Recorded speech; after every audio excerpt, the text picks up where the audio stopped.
les villageois regardaient avec effroi le contenu du grand mortier de bois, des mèches de cheveux noirs, bruns, et même gris, mêlées à une substance épaisse et sombre. C'était là la preuve d'un mystère qui hantait leur village depuis des mois.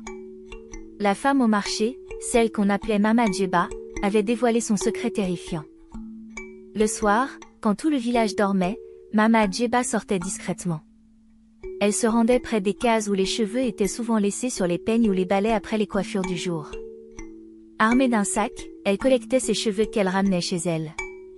Mais ce n'était pas tout. Certains matins, elle proposait aux femmes du village de les coiffer gratuitement. Pendant ces sessions, elle utilisait une lame fine pour couper discrètement des mèches qu'elle cachait ensuite sous son pagne.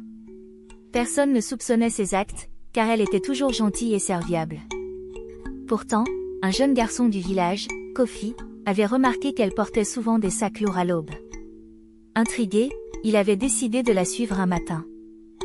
Les sages du village décidèrent de bannir Mama Djeba, mais pas avant de consulter un marabout pour être sûr que ses actes ne laissaient pas de traces mystiques. Le marabout révéla que les cheveux utilisés avaient certes un pouvoir, mais que celui-ci ne résidait pas dans la magie, mais dans la croyance aveugle des gens. Les plats de Mama Djeba étaient bons simplement parce qu'elle y mettait tout son savoir-faire. Avant de partir, Mama Djeba s'adressa au village une dernière fois: « Je n'ai jamais voulu faire de mal. J'ai laissé ma solitude et mon désespoir me guider vers un chemin sombre. Prenez soin de ceux qui, comme moi, sont seuls.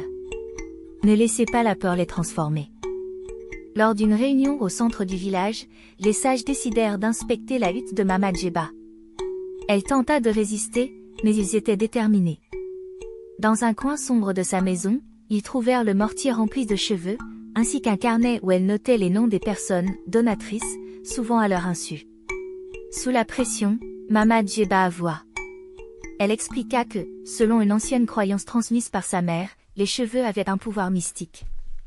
En les incorporant à ses plats, elle pensait capturer l'énergie des gens pour les transmettre dans sa nourriture, la rendant irrésistible et lucrative. Ce qu'il découvrit le glaça. Dans sa hutte, Mama Djeba broyait les cheveux dans un grand mortier, y ajoutant des herbes et des épices locales. Puis, elle incorporait ce mélange dans la pâte de ses fameux beignets.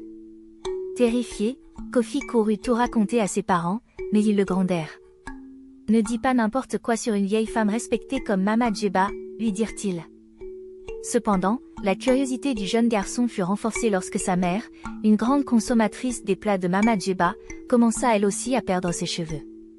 Cette fois, les anciens furent alertés. Après son départ, le village resta marqué par cette histoire. Une tradition fut instaurée: chaque mois, les villageois se réunissaient pour partager un repas collectif et discuter des défis de chacun. On ne laissa plus personne souffrir en silence. Quant à Kofi, devenu adulte, il devint conteur.